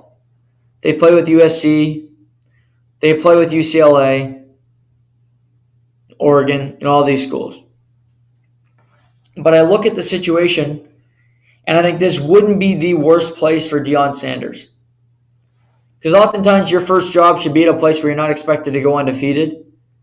You're not expected to win a national championship right away. But start to mold a program and mold men into being really, really good year in and year out. Have people buy in. Have people come. He can recruit the hell out of people. He can recruit people from Jackson State to go to Colorado, like his son, who was a 5-star recruit. To me, Deion will not take this job. I don't think he will take this job because it's not high profile enough. Colorado is yes, it's a Power 5 school, but it's a way less of a Power 5 school. It doesn't have that cachet about it. So I'd be surprised if he took it, but I think it would be a good job if he wants to leave Jackson State. I'm not sure he does. I think he likes his job at Jackson State. I do. Gets to coach his son. Gets to be the man there. He wanted to go to a historically black university. Do some really good work there with a lot of African-American kids. Coaching's always a spiral. It's always something going on in college football. I don't know who takes the Arizona State job. I'm not sure who takes the Colorado job if Deion doesn't want it. I know he's focused on winning his conference title this coming Saturday. Maybe Jackson State wins the game and he announces after the game that he's going to be a Colorado Buffalo head coach. I don't think it happens. I think he stays at where he's at. I don't think he wants that Colorado cold all winter long. I don't blame him, by the way. I wouldn't want to deal with that. Crazy storms, Aspen, Colorado. But some people are tougher than me. Not that hard to be tougher than me. But just a thought. College football, lots happening, lots changing in the sport as a whole. Well, Jose Abreu. The Houston Astros has started their offseason before most teams have. This past season, the Houston Astros had Yuli Gurriel and Trey Mancini playing first base. Mancini was acquired at the trade deadline from the Baltimore Orioles, and Yuli Gurriel has been his fixture at first base for a long time. Now, there are times where Gurriel was put on the bench during the postseason. His bat wasn't alive, but he's a great defensive first baseman. While Mancini did not hit very well with the deadline acquisition, that did not mean much to the Astros ultimately winning the World Series. Well, they let Gurriel hit free agency. He's not gone yet, but it sure looks like he will not be returning to the Houston Astros because yesterday they made a splash stealing 2020 American League MVP Jose Abreu from the Chicago White Sox, and he will now be a Houston Astro. Abreu stays in division, and he goes to the Houston Astros. 3 years, over $58 million. He's in his mid-30s, but he batted over 300 last season, and he's still a really, really good hitter. His power numbers have dropped significantly. He's not hitting many home runs, or as many as he used to. But what you can say about Jose Abreu is that he's a professional hitter. He's just a guy that will bat 295 to 300 every season and be in the mix. He's kept the Chicago White Sox relevant for a long time. They try to get to good players, get Eloy Jimenez ready. Josh Harrison comes through, veterans all galore, and the team stinks. But Jose Abreu was phenomenal. He was the leader of that clubhouse, in my opinion. He was there for over a decade for the White Sox on the south side, and now he stays in division. I worry about the White Sox because they had Tony La Russa as their manager. He's fired. I don't think the players wanted him back, but I don't think they trust who their new hire is either. They look around and say, Houston. Sorry, they don't stay in division. That's a mistake on my part. They play in the American League Central. Feels like it's the same. Chicago White Sox and the Houston Astros feel like they're in the same division. But he stays in the American League to get that right. They don't play the Tigers and the White Sox all the time. But this is a huge loss for the White Sox, for that team, for the culture, what they're trying to build there. And I applaud this move from the Astros. It's not December yet. You see a really good player on the board. You notice a hole in your lineup that you need to fill, and you go do it. You add a veteran, a really good bat to your team that can play decent defense. I have no problem with that because you're trying to be proactive and you're trying to continue to win. Justin Verlander is meeting with the Los Angeles Dodgers. He met with them yesterday. I don't think Justin Verlander is going to get the same deal as Max Scherzer, and here's why. The Mets already regret giving that deal to the Warrior God, Max Scherzer. He pitched horribly in the playoffs the last 2 to 3 seasons. His arm is giving out at the end of seasons, and it's a lot of money for a guy who's, Scherzer was 37. Verlander is going to be 40 at the start of next season, and he wants a 3-year contract with all that guaranteed money. I think he's going to go for a visit around Major League Baseball, talk to a number of teams and realize, okay, I can't get this deal. It won't be collusion. It won't be every team saying, no, we're not doing that, because they'll do it because they'll say, this makes no sense. Yes, Verlander won the Cy Young. He might be worth $20 to $25 million a season for the next 2. Maybe a year and then a club option in that second year in a perfect world. Even if you give him a second year that is guaranteed, he's not worth 40. He's not worth that kind of money. He finally won a World Series game after all this time. Yes, he won a Cy Young in the regular season. He's fantastic. Can he do it again? Unlikely. I think he ends up back in Houston because I think he loves it there and I think his family does. Yes, he can go visit the Dodgers, who offer him a pile of money. And he'll go visit a few other teams just to poke around. But at the end of the day, I think the Astros reward him for what he's done. He's won 2 World Series there. He's won a Cy Young in Houston. And maybe they give him a 2-year, $60 million deal. That's my thought right now, is that's what I would be comfortable with. And if he wants a player option, then you have to suck up that second year. 2 years, $60 million, $30 million a season for a guy, Justin Verlander, at his age, and the risk that's coming into this, I think is more than fair. I think it's more than fair because you never know what's behind door number 2. And Verlander's meeting teams, I don't expect him to be signed to a team before Christmas. Sure, he's doing it this week. Doesn't mean it's getting done. I don't know what's happening with this show when it comes to facial hair, or what's happening when it comes to the reason I mentioned facial hair just came to my mind as we grind through here is it's Movember and you're seeing athletes with their stashes going, and I did kind of a Movember thing in October because I like to be different. Of course, I support Movember and prostate cancer and all of that great stuff. But yeah, you need a few of those to end soon because they don't look good. Austin Matthews looks tough. I saw a picture of Jose Abreu yesterday. That's why I mentioned it. He didn't look real. I think Verlander's trying to rock it a little bit as he goes to meet teams. Tough looks for fellas, quite frankly, with what they're trying to accomplish. Tough go for these teams. Shamus should join us here momentarily. It's a little past 5 o'clock. Try to get an update here on the World Cup as we get set here looking, trying to get a read on this game. Nothing yet when it comes to an update on who is going to win today. Sounds like England. It sounds like the United States, like I said, but that is nothing definitive yet. When I hear that news, I will relay it to all of you.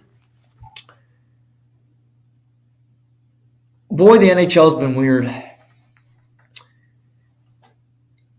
It's strange because, I look around and you see McDavid playing well and Marner's been great. And I love Jason Robertson, as you guys know, but I did not expect him to score 19 goals before December. 19 goals in 23 games for Jason Robertson. Not to mention, he didn't have a training camp. He held out and he signed a deal 2 nights before the season started. He's second in the National Hockey League in points. And quite frankly, ladies and gents, it's a 2-horse race for the first 2 months Hart Trophy winner, the MVP of the league. If you had to vote right now, which is so premature, so many things are going to change. But if you do it month by month, if you have a November MVP, if you will, a November MVP, 2 months in, to me, the MVP of the league is Jason Robertson. He edges out Connor McDavid by a little bit, and I'd have Cale Makar third. He has been so consistently good, has played well almost every night, and is a constant fixture on the score sheet, and he plays on the best line in hockey. Not to mention, he plays with little Joe Pavelski, the guy who never seems to get old, and Rupe Hintz. And Dallas rewarded Rupe Hintz today by giving him an 8-year extension worth $8.45 million a year. Rupe Hintz is not a prototypical number one center. He's not a guy that's going to score you 40 goals. He might not give you 100 points in a season. Not likely never going to give you an 80-point season. But Rupe Hintz is a very fast player. He can finish with the best of them. He does have a good shot. And he's a guy that disrupts, and he can distribute the puck to the two guys that are around him in Joe Pavelski and Jason Robertson. Rupe Hintz has assisted on 12 of Jason Robertson's 19 goals. These two have a connection. And this line was put together last year by the Rick Bowness administration, who put Hintz together with Robertson and with Pavelski. Peter DeBoer came in and said, if it's not broke, we're not going to fix it. So he said, we're going to keep that line together. And then you might say, well, you got all those three players together. It's going to hurt the rest of your team. Dallas is first in the Central. Dallas first in the Central. They're getting good goaltending from Ottinger and Wedgwood. Wedgwood, a journeyman backup, is playing good hockey. Good for him. But Jamie Benn's having a resurgence. He's playing really good hockey. Heiskanen's playing pretty well. Lindell. Tyler Seguin is having his moments. Wyatt Johnston, a rookie, is getting into the lineup for Dallas. Dallas also has a lot of depth to make trades at the deadline. They do. They potentially could be a dark horse for Patrick Kane if he accepts a trade there. They got a number of pieces in the minors that I like a lot, that I think could be in play that Chicago would be interested in, and they got draft picks, of course. I thought Dallas would be a playoff team, but I did not think they'd be this good, and I did not think that I would be saying that Jason Robertson would be my November MVP. Now, Rupe Hintz's contract, it's a bit rich. 8 years, a lot. He's 26 years old. But it's the going rate now. Just seems to be the going rate. You give a guy $8 million when he's on the top line, your top line center. And I'll tell you, two guys that are thrilled with this contract today. Not Jason Roberts. Jason Roberts will make more than Rupe Hintz whenever he gets his deal. Bo Horvat and Dylan Larkin. Bo Horvat's an unrestricted free agent at the end of the season, as is Dylan Larkin in Detroit. Both are captains of their respective teams. And I don't think either Vancouver or Detroit wants to pay their respective player as much as Rupe Hintz got today. I could be completely wrong, but I don't think I am. I don't think Vancouver wants to give Bo Horvat 8 years at $8 million.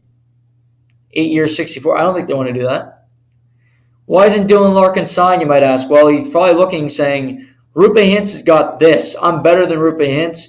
I want at least 9. Matt Barzal makes 9.1. Maybe he wants to be in that range. He looks at those comps and says, well, I think I'm just as good as him. What is his number? Dylan Larkin, good player, but he's not a good enough player to be your best player on a championship-winning team. These are these dilemmas. How much better is Dylan Larkin than Bill Nylander?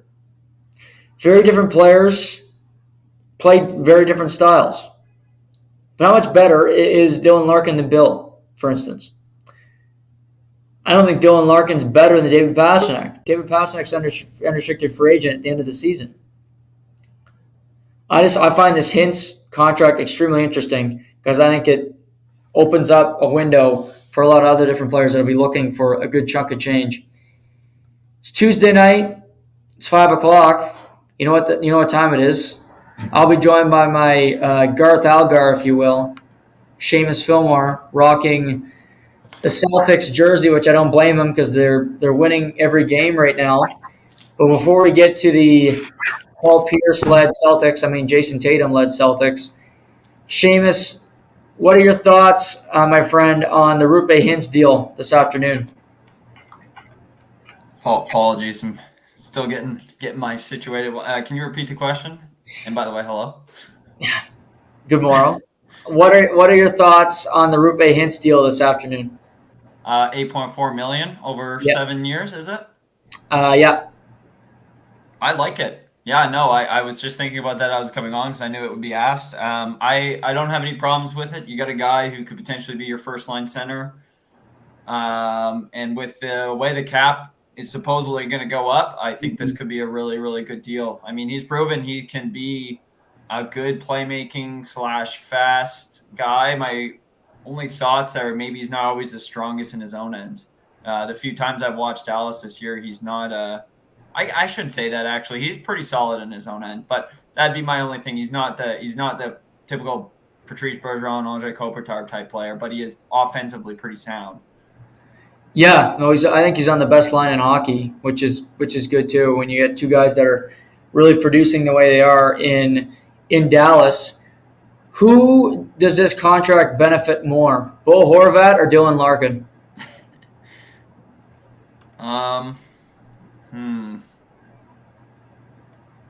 I think it benefits Dylan Larkin.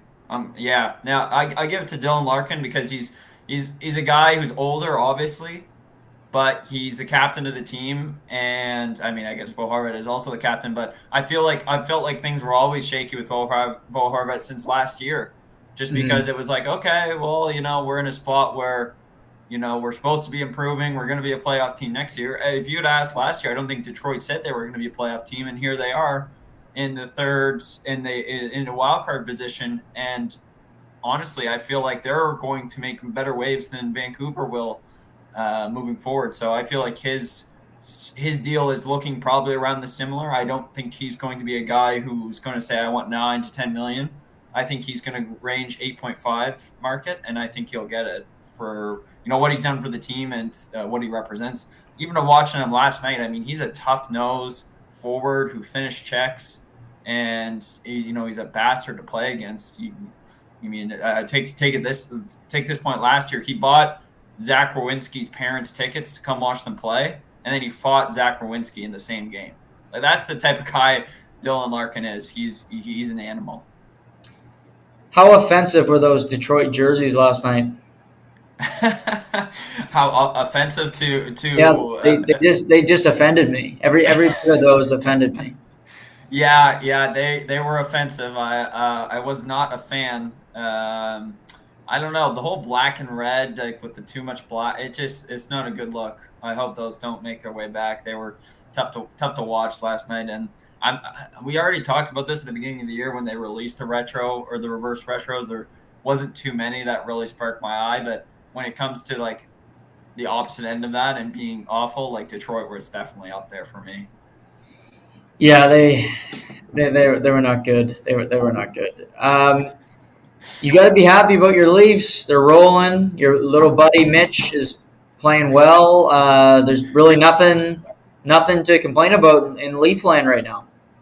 Yeah, no, nothing to complain about. Even though if you would have said a couple weeks ago, how's it going to look without Muzzin, Morgan Riley, TJ Brody, and a slew of other players, Brody, Jordy Ben, who was one of them, you would have thought, okay, this team is going to crumble. But you got to give it to Keefe. He's kept this team on cylinder and on playing grounds, and they're not making stupid plays because I feel like they have to be liable for everything that they do.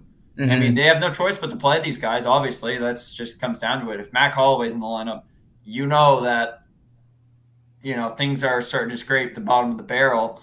But honestly, he's not been terrible. You know what I mean? He's not looked like a proven NHLer, but he's not been terrible either. So yeah, keeping them liable. And honestly, if Toronto keeps this up, could Keefe be up for Jack Adams? I'm not sure. I'm going to keep that in the back of my mind, though. Okay, maybe that's a prop you can play. Try to win some cash gambling going on Well, I mean, FanDuel. honestly, like look what he got to work with, and he's winning games. Clearly, I mean, you got to give it to Matt Murray too, who's also played solid. I wouldn't say, or my new name for him is actually the net abuser. He's because he Yeah. can't stop hitting that goddamn thing. You know, you've heard of child abusers, you heard of partner abusers, and now there's the net abuser with my boy Matt Murray.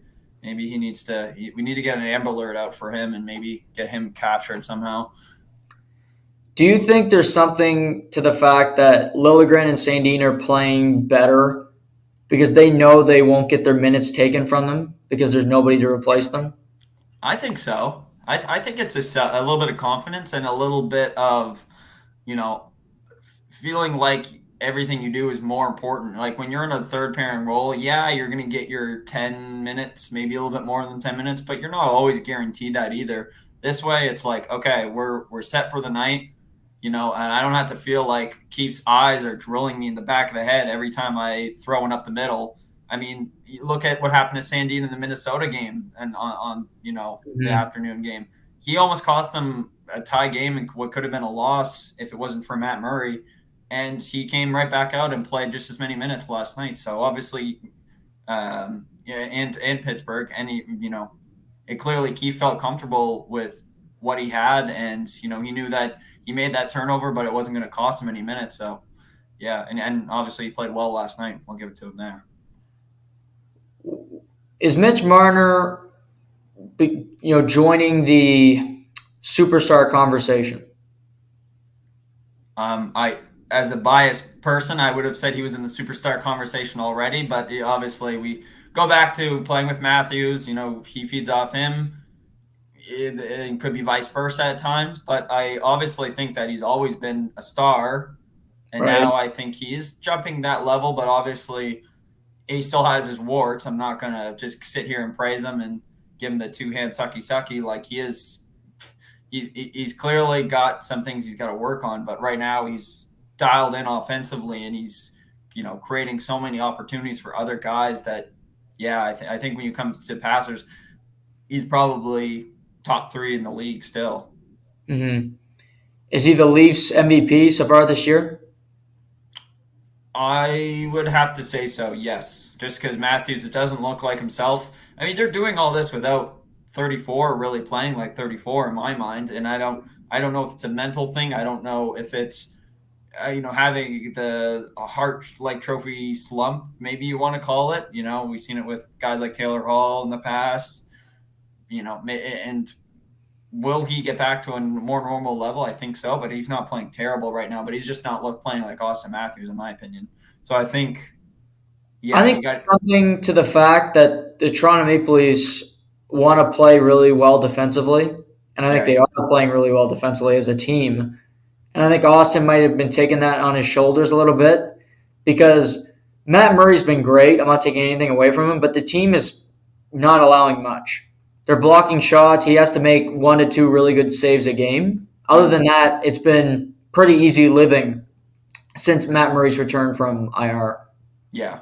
And when he had to make the big save, he does seem to do it. So I Yep. mean, kudos to him. I'm not gonna dog him for anything. But what is the missing piece here? If obviously the decor is looking somewhat average, but they're obviously playing like a defensive unit, what do they need to add to this team? So I think you look at the team, they got really good players that I think can play playoff hockey, that can translate. Aston Reese, Camp, obviously, my guy. Yarn Croak. I think Holmberg is intriguing to me. He's playing well. What they actually might need is another player that can create something offensively. And more than just play, a really solid defensive game, which I thought I'd never say, but I look at this roster now, and if you're expecting Kerfoot to produce offense, you're out to lunch. And the guy's, he is what he is. Nobody talks about the fact that he's been pretty terrible this season because the team's playing well, and he's an afterthought. But if you can get another player that can create his own offense, that can create scoring opportunities for guys like Camp, for other players like that, it's not going to be Nick Robertson. I'm not going to have that conversation because I'm sick of it. But I think a player that has a more high level of skill could be what Kyle Dubas looks into, come trade deadline. Yeah, I think the Kerfoot catches the first bus out of Right. out of Toronto, just with his contract being that high and obviously the lack of production. So I agree there. Getting a solid third line center would be great for this team because I think it'd build that depth down the middle. Plus, if you could do it on both ends, great. But like you said, I mean, obviously, getting a guy who can produce a little bit with below average minutes, I think is definitely important. So yeah, it's going to be interesting because some people will say they still need a D-man. They still need a D-man. But other people like you and me might think that, well, depth down the middle or a guy who's going to be able to produce in high-pressure situations is more important. Hull getting these minutes and playing as well as he has, and for these young guys, they've passed the test so far. So if they're playing like this, it's not a must-have. It might be, but maybe it frees you up. Like you said, you could use a third-line center. Maybe you're aggressive and you go try to trade for Bo Horvat. Yeah, I would. Or Timo Meier. Yeah. That's the dream. Or maybe your addition is Matthew Knies. People think he's great. I saw him play live 4 games. It didn't really impress me, but maybe he finds another gear and he's got those college legs. Caulfield was really good when he came into the league originally, the first couple of games. So was Makar. Jimmy Vesey was good when he first jumped in. When you first jump in, you don't know what you don't know. So you just play free. And then the league figures you out. Maybe Knies has a really good stretch, and he can be a really productive third-line winger for the Toronto Maple Leafs. Yeah, I would love that, but we'll see. I don't have as much faith as other people do with him, but who knows? Going right from a guy who played in college and who's obviously playing really well on a first line. How about Matty Beniers and the Seattle Kraken? Your guys. I wish I could say I was surprised, but I'm not. I mean, I love this team. I thought they'd be good. Like I didn't think they'd be this good. Points percentage in the National Hockey League. It goes Boston, New Jersey, Vegas, Seattle, and then your Leafs. I thought Toronto would be in that list. I didn't think Boston would, or the other 4 teams, quite frankly. So I'm impressed with them because Grubauer has hardly played. It's been Martin Jones the whole year. Oh, yeah. Your defense core is playing tough. I think Hackstall, I give him credit because he could have been a coach that's weak, and he had to play Shane Wright, and he plays a team he's not as comfortable with. He's playing who he thinks he should play. It's worked out. McCann, Matty Beniers, Jordan Eberle, since coming back, had a kid, and he's been a superstar ever since. Pop out another one. They have so many guys that can score. So many guys that can score on a given night that there isn't pressure on one individual to be a superstar player. Yeah, and I think you might have mentioned him, but their best player, in my opinion, the guy who's been really carrying a lot of load, Andre Burakovsky, the new guy. Yeah. You would have thought, hey, I got my ring. I got my second ring, I guess. I got my contract. I don't really have to work that hard. I don't know anybody anything. I don't know, Ron. I don't know Ron Francis anything, and he's been putting in work and he's been working his ass off. So kudos to him. He's been great. That top line, like you said, has been good with Ebbs. And 75% of teams who are in a playoff spot on American Thanksgiving end up in the playoffs. So there's a good chance that we're going to see the first Seattle Kraken playoff run. And and Mike, like you said, Martin Jones, kudos to him. I thought his career was done 2-3 years ago, and he's been able to elevate it and play well. And yeah, I mean, it's been an interesting year. I didn't lie. You definitely changed my opinion on them early, but at the beginning of the year, I would have had them as a lottery team again. Right. They still could be. I think they'll compete the whole year. I don't see them being that bad. I just think they'll compete in particular because the Canucks. I mean, this is crazy, but the Canucks are a point back of the Flames. Yeah. That's tough.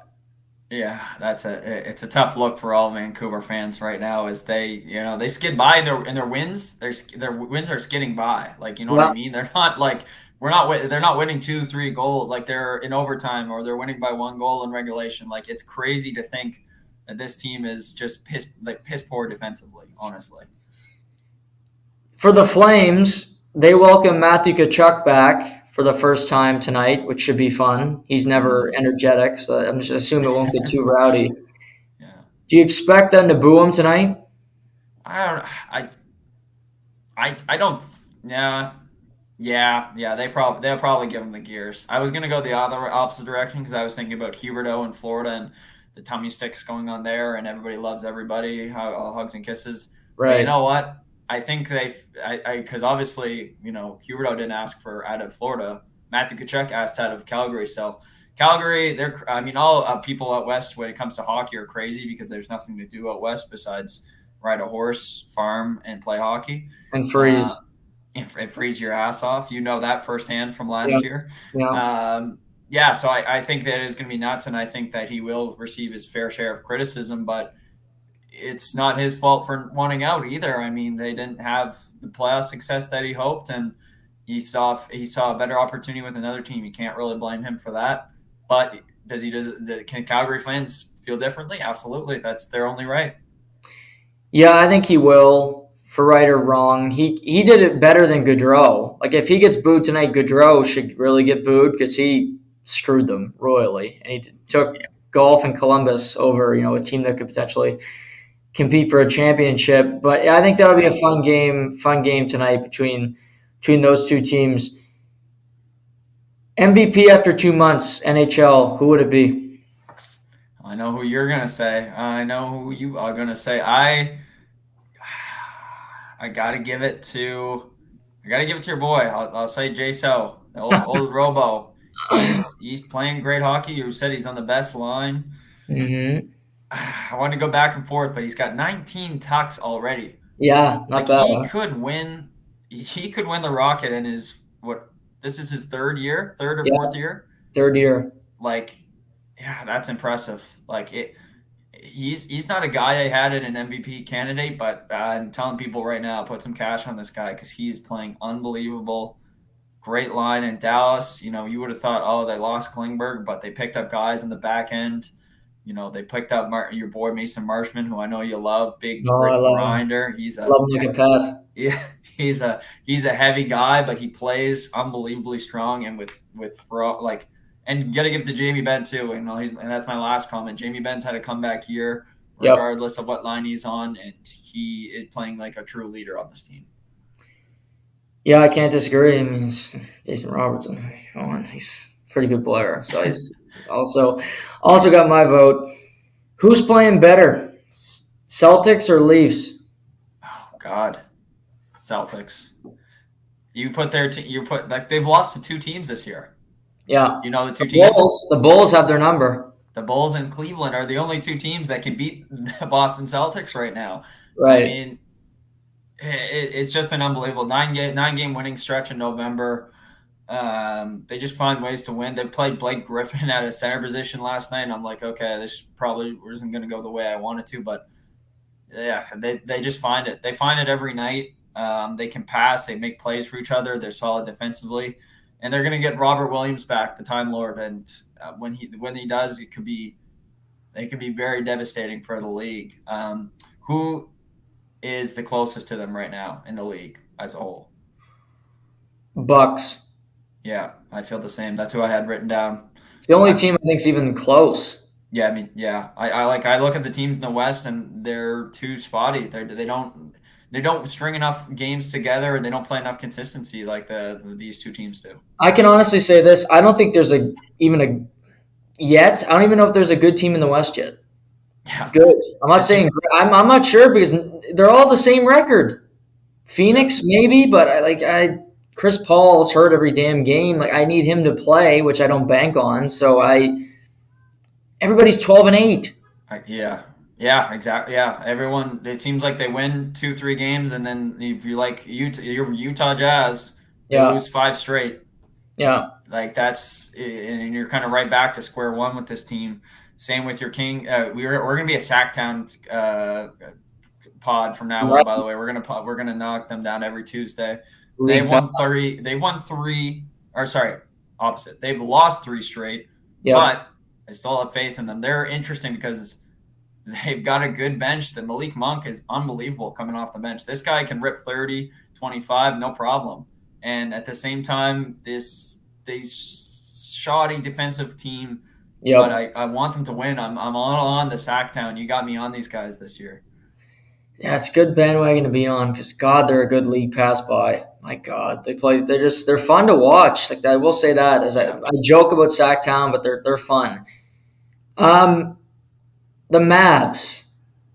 I'm worrying about the Mavs. I wasn't big on the Mavs for the year. Well, I had Walker on. He loves the Mavs because he likes Luca and he Big Mark likes Cuban guy.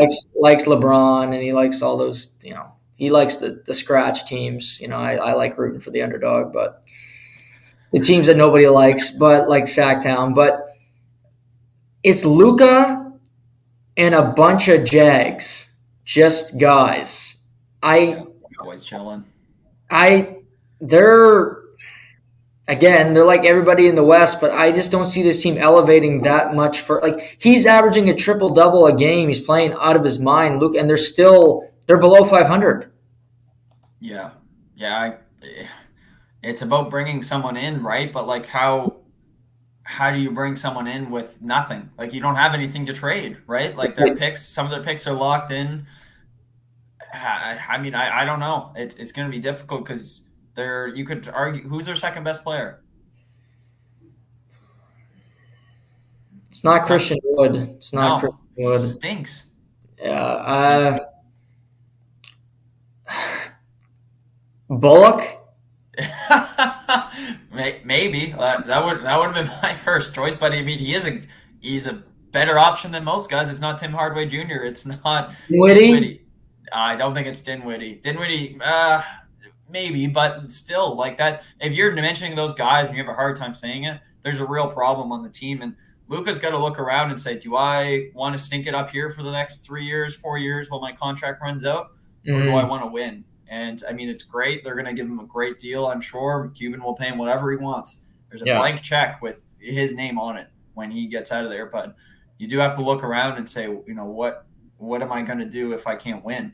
Like, obviously, it's great to get paid. It's great to be one of the best players in the league. But at the end of the day, you got to sacrifice some personal statistics and personal gain in order to be a competitive team.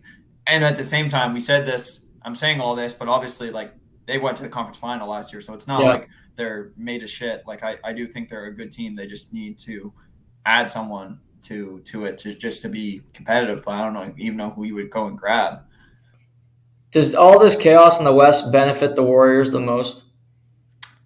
I think so, because at the end of the day, they're just going to pull right out of this and probably be like a 4th, 5th seed.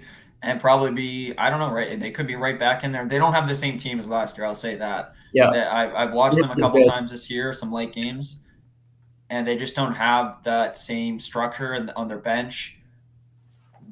Their Wiseman's playing in the G League. I mean, it's obviously been a really big flop for a pick for them, and I think they have to wear that. But at the same time, they do need to make some kind of change. But at the same time, like you said, like they can flop and have a bad first half of the season. I think they'll just pull it right out because they're all veterans. They've all been through this before, and they're going to probably get into a 4th, 5th seed just like they were last year. Confidence level in November, 0 to 100. Celtics win the title. My confidence is a solid 90. 90. No, yes, 90. Not going over 90. I don't want to say 91, 92. I like it. You're very confident then. Very confident. I am, just because they have that experience now. It's like, okay, like they've done it before.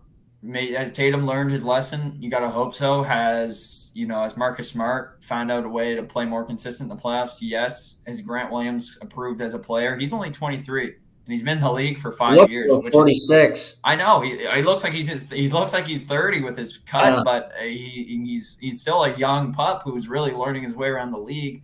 Mm-hmm. And if they're playing all this well, like I said, without Robert Williams, who I think if you just let him be healthy, right? Like you let him get as healthy as possible, and you bring him in and you dominate, which they can do. Obviously, he was banged up in the playoffs last year, and he still played magnificent. So, yeah, I think you do that. You still worry about teams like. You still worry about teams like Milwaukee, who are just as banged up in some ways. And I don't even think Giannis has really hit a peak this season yet. So if he really gets to where he's supposed to, plus you got guys coming back, I think they're going to be your biggest threat. I'm not scared of Miami. I'm not scared of Philly. I'm not scared of Brooklyn. So yeah, it's about that, and then how good the team you're going to meet in the playoffs is, which can be questionable with the way we've seen the start of the season on that side. What do you got coming up this weekend? Any big plans? No plans. I got a couple friends visiting the homestead on Friday. Got a nice, gonna be a nice little dog, Elfie, golden retriever, Nice. and I think I'm gonna watch my brother play maybe in Hampton on Saturday. That's not official, but it'd be nice to see him get a little puck in, and you're gonna love this. Get the Christmas tree up because I know you love Christmas. It's a little early, no? The 1st of December. I mean, you're kind of entering that territory where you can kind of think about it. Yeah. I mean, What do you like? I don't know. Like I know I chirp people after November. Sorry, after Remembrance Day. Throwing out the tree, not even letting the soldiers, fully be saluted yet. But right. I think when you hit December, it's appropriate timing, and I think most people will start to see them get their trees because it's a scramble, right? Oh, if you're like us, it's like we don't go out and cut a tree, which is maybe another debate for another podcast. But it's like, okay, we got to get a good tree now, and then they're all getting taken up. So there's that panic right at the beginning of December. Yeah, I had a joke there, but I'm not going to say it. Okay. I'll save that for after the podcast, but I had a joke. It's hurting me not to say it, but I think it's a bit much, the whole Christmas tree and everything, but You would do a full Click, the movie Click, and for everyone yes, listening out there, you would skip right over Christmas, wouldn't you? I would 100%. Yeah. Yeah, I could see you, Adam Sandler, and the whole gang, the Grinch, the Scrooge, all you guys. Me and Jim Carrey, Sandman, all can hang out. Yeah, Sandman. Yeah, exactly. Just one big skipper. How about if you don't have any gifts wrapped, you can't put a tree up? So your thought is your presents have to be bought before you get the tree. Yeah, because why put the tree up if you can't put anything under it? Yeah, but people love the idea of seeing and presenting their tree to other people. It's just I don't know. Like I can't describe it. It's just that's their thought process. I understand where you're coming from too. You enjoy decorating it? Not necessarily. I let that go to my significant other. I'm more the guy who puts it up, gets the water going. I'm the big clean guy because we do natural. We're au naturel here, so I'm always underneath the tree, getting it looking tidy before guests come over. Get the Christmas, get the things underneath. Oh, the cat's clawing at the tree. Well, get it, swat the cat away. I'm that guy. I'm not the decorations guy. Okay. I'll leave that to another department. Right. No, that's fair. No, people should put up their trees. I'm a Scrooge. I don't put one up. I helped my mother put hers in the other day, which was God. Hey, they get you the browning points though for doing that. Oh yeah. It was thank yous and give me a hug and that crap. But I mean that's enough of that. Not enough love. There's enough love in the world. Christmas, God. But no, good to hear about the Christmas and the hockey and the little dogs. So happy to hear about that. But no, have a good rest of the week. There is one thing I gotta announce because I'm a man of word. Fortunately, I will not be getting my 3 letters. I said last week, win or lose, I'll announce it on the pod. I did not pass. I partially passed my exam, which was a huge devastation to me and how I felt about myself this weekend. But at the same time, I know that I'll get back on it. So I know I said it last week. I would announce it either way. So I had to say something. Well, good on you. You didn't have to do that, but we're all behind you here, and you'll kill it the next time. So we know that. But have a great weekend. We'll be talking to you this week, and we'll talk to you soon. Thank you. Best of luck to you and Beamer on Friday. Yes, should Take it be easy. fun. Take it easy on my guy. I know he's been going through a rough one. See ya, buddy. Sounds good. See you, buddy. There's Shamus Fillmore. Always a pleasure to talk to him on a Tuesday. As you just mentioned, Ben Murray will be on here on Thursday. He hasn't been on in a minute, but it was his birthday yesterday, so happy belated birthday to Benny. Great friend and great friend of the show. We'll talk about a lot of different things coming up on Thursday. Tomorrow we'll react to a lot of the things happening tonight. Flames and Panthers.